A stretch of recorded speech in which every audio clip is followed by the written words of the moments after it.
heureuse de vous informer, mesdames, messieurs, bienvenue à cette session d'information, l'essentiel de l'actualité. Le président de la République, Joseph Kabila Kabange, a demandé à travers une lettre aux députés de prioriser l'examen de loi électorale et du Conseil national des suivis de l'accord CNSA. Et puis le bulldozer de la diplomatie congolaise, Léonard Tshiokitundu, s'est entretenu hier jeudi 12 octobre à New York avec l'ambassadeur permanent des États-Unis aux Nations Unies, Nikki Haley. La volonté américaine de recourir de nouveau aux canaux officiels par les dialogues permanents à Kinshasa a été au menu de cette rencontre. Une initiative saluée par le vice-premier ministre congolais en charge des affaires étrangères et intégration régionale en RDC, désiré de voir la situation de pays mieux comprise au niveau international.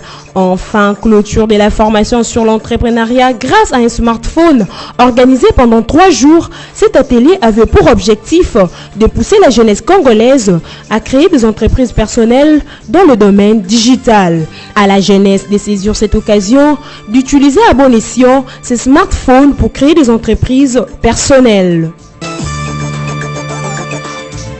Le président de la République, Joseph Kabila Kabange, a demandé à travers une lettre aux députés de prioriser l'examen de lois électorales et celles régissant le fonctionnement du Conseil national de suivi de l'accord CNSA.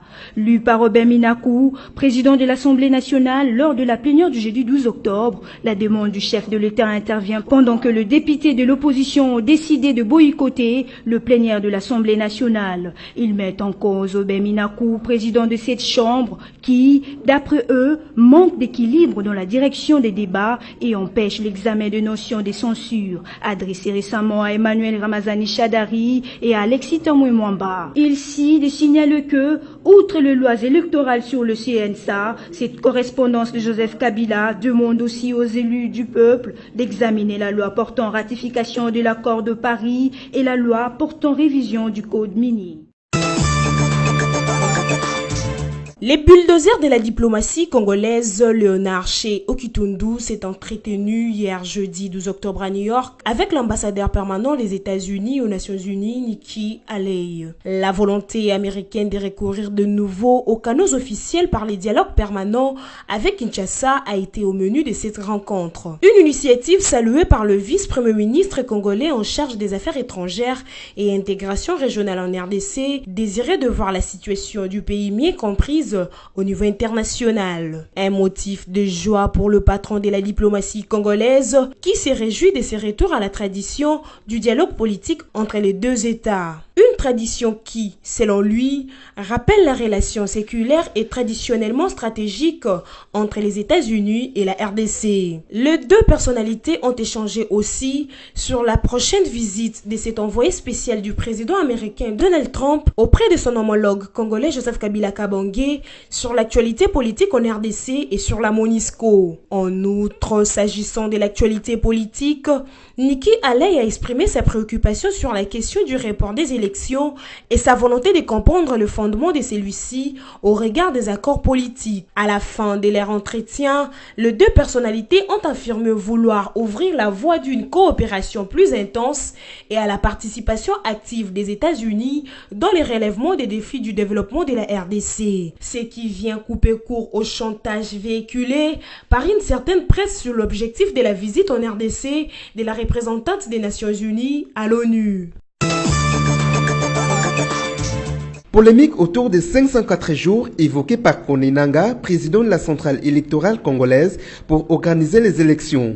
Le gouvernement attend réagir après la tripartite. CENI gouvernement CNSA a affirmé Lambert Mende Omalanga, porte-parole du gouvernement et ministre de la communication et des médias, dans une interview lui accordée par nos confrères d'actualité.cd jeudi 12 octobre 2017. Lambert Mende a fait savoir que le gouvernement n'a pas encore été saisi à ses propos. Qu'à cela nous tienne, le gouvernement ne peut que prendre acte de ces constats, bien qu'il n'ait pas encore été officiellement informé de cette position de la CENI, qui est du reste indépendante. Prévue initialement du 12 au 16 octobre 2017 au Congo central, la dite tripartite aura finalement lieu à Kinshasa, au Salon Rouge du ministère des Affaires étrangères. Mais avant cette rencontre importante d'évaluation du processus électoral, le président de la centrale électorale, Corneille Nangaa, a déjà jeté les pavés dans la mare en annonçant que son institution aura besoin de 504 jours après la fin de l'enrôlement pour organiser les élections. Une déclaration qui a été qualifiée d'irresponsable par Félix Tshisekedi, président du Rassemblement El Limité. Les ministres des Finances Henri Yves Moulong et la délégation congolaise se sont présentés ce mardi 9 octobre dernier aux assemblées annuaires du FMI et de la Banque mondiale à Washington, aux États-Unis.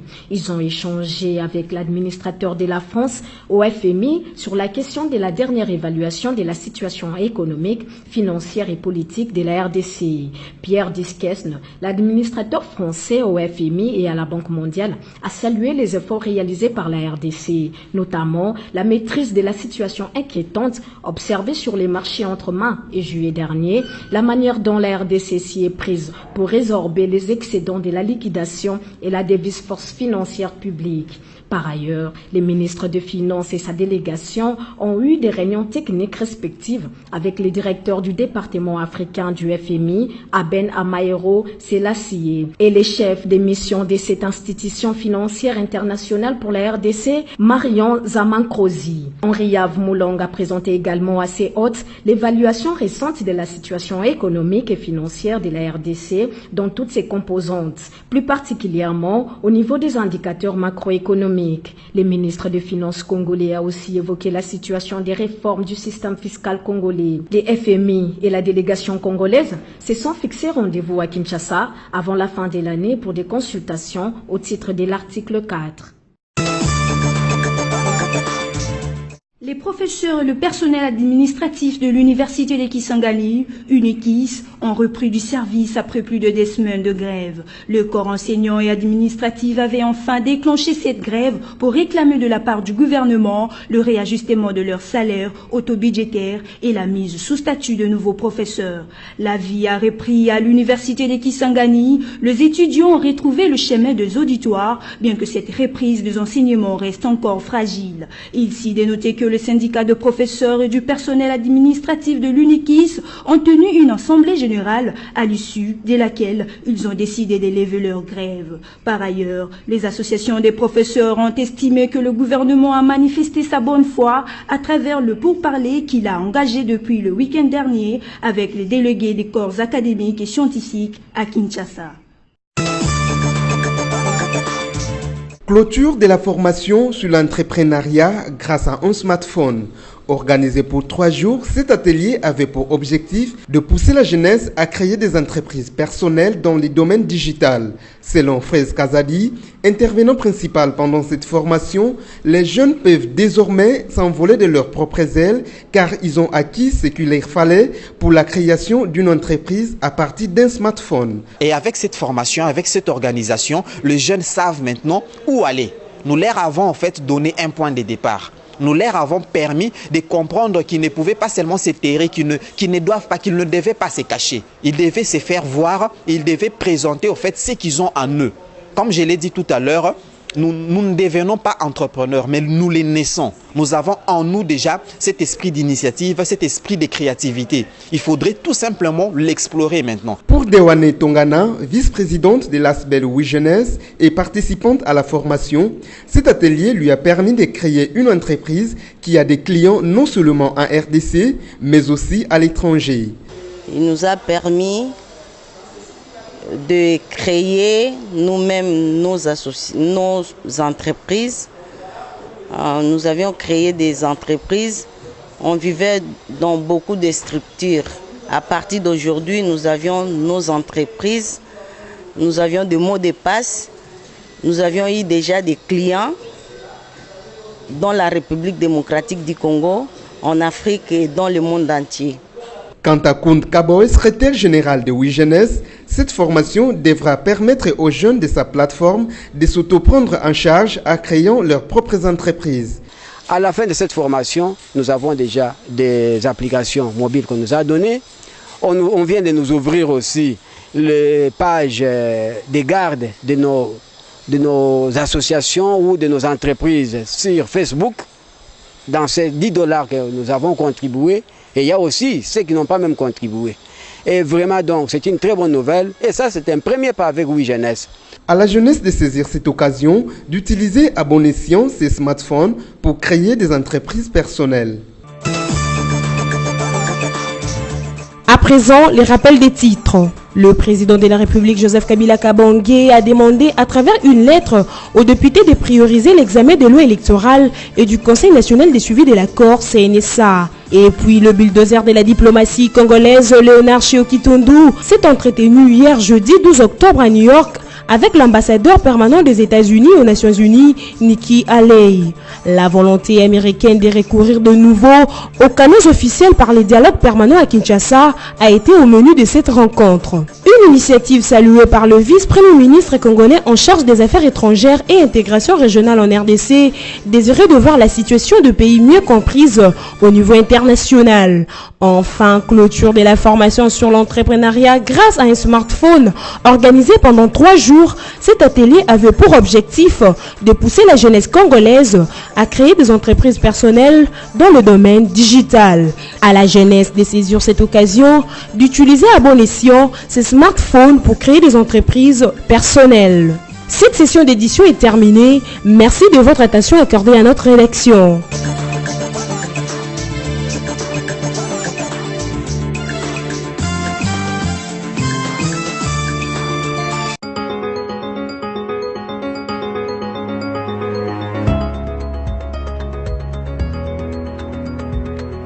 Bienvenue à la lecture de journaux paris en ligne ce vendredi 13 octobre, sélectionnés et résumés pour vous sur BSC TV. Ouvrons cette revue de presse avec les sites Forum des As qui titre à sa une « Évaluation du processus électoral, la tripartite gouvernement CNSA-CENI renvoyée à mardi prochain ». Par ailleurs, dans une correspondance au bureau de la Chambre basse, le président Joseph Kabila Kabange a demandé aux députés d'examiner en priorité la loi électorale. La réunion entre le gouvernement, Conseil national des suivis de l'accord et la Commission électorale nationale indépendante, initialement prévue ce jeudi 12 octobre à Kisantu, n'a plus eu lieu. Selon les rapporteurs de CNSA, Valentin Vangui, cette rencontre se tiendra plutôt du 17 au 20 octobre à Kinshasa, probablement dans la salle de conférence du ministère des Affaires étrangères. Cependant, rien n'a fuité quant aux raisons ayant motivé l'ajournement de cette importante réunion. Néanmoins, certains observateurs pensent que la logistique pourrait en être la principale cause. Dans un contexte politique très agité, cette rencontre s'avère indispensable car elle offre aux différents acteurs l'occasion d'évaluer le processus électoral en cours en République démocratique du Congo. Face à l'évidence de l'impossibilité technique d'organiser les élections dans les délais prévus, soit au plus tard au 31 décembre prochain, il appartient à la classe politique d'évaluer l'état nécessaire au parachèvement des opérations préélectorales en vue de l'organisation effective du scrutin. Par ailleurs, cette réunion d'évaluation du processus électoral en RDC a le mérite de banaliser la voie de l'élaboration d'un calendrier global des scrutins réclamé à corps et à cri aussi bien par la classe politique que par le partenaire bi- et multilatéraux. Ceux qui multiplient la pression sur la CENI en lui demandant de publier un calendrier électoral réaliste devraient donc comprendre qu'il n'appartient pas à Corneille Nangaa d'agir tout seul. En tant qu'organe technique, la CENI a certes la prérogative d'organiser les élections, mais en même temps, la matérialisation du scrutin interprocessus, l'implication des autres acteurs s'avère indispensable. Poursuivons cette revue de presse avec Congo Victuel qui titre à sa manchette Thierry Michel vend ses films au Japon contre un chaos en RDC. Spécialiste de la conflictualité pour se taper une visibilité afin de vendre ses produits cinématographiques, le cinéaste belge vient de nouveau se distinguer au Japon, d'où il préconise, au nom de la nébuleuse Soros, un chaos pour l'instauration en RDC d'une transition sans Kabila. Il disqualifie pour ce faire l'opposition et le peuple congolais au profit du docteur Denis Mukwege, à qui il demande de se constituer déjà une équipe et un projet de société pour prendre le pouvoir avec l'aide du Conseil de sécurité et des pays voisins de la RDC. Autant parler d'un scénario à dessous qui pue la manipulation occidentale. Thierry Michel ne peut à présenter aux Congolais. Il est le réalisateur d'un certain nombre de films sur la RDC et un rapport quasi exclusif avec la situation politique au pays de Lumumba. Bouclons cette revue de presse avec les sites actualité.cd qui titre à sa une Mende, nous attendons la tripartite avant de donner la position du gouvernement sur le 504 jours évoqué par Nanga. La mère Mende affirme que le gouvernement congolais attendra l'évaluation du processus électoral par la tripartite avant de se prononcer sur le 504 jours dont aurait besoin la CENI pour organiser les élections prévues cette année. Le gouvernement n'a pas encore été saisi à propos. Nous attendons donc la tripartite de la semaine prochaine et on verra ce que sera la suite. Le président de la CENI, Corneille Nangaa, a fait cette déclaration devant les structures de la société civile et nous attendons, a dit ce jeudi 12 octobre 2017 à actualité.cd, le porte-parole du gouvernement congolais, la mère Mbende. Initialement prévue du 12 au 16 octobre 2017, la dite tripartite se tiendra finalement du 17 au 20 octobre 2017. Corneille Nangaa avait le 10 octobre annoncé que la CENI aura besoin de 504 jours après la fin de l'enrôlement pour arriver au jour du scrutin. La probabilité de voir la tripartite de ne pas entériner la proposition de la CENI est faible étant donné que déjà le 11 juillet, le ministre de la Communication et Médias avait déclaré dans une interview accordée à actualité.cd que le gouvernement prenait acte de la position du président de la CENI sur la probabilité de renvoyer les élections au délai du 31 décembre 2017.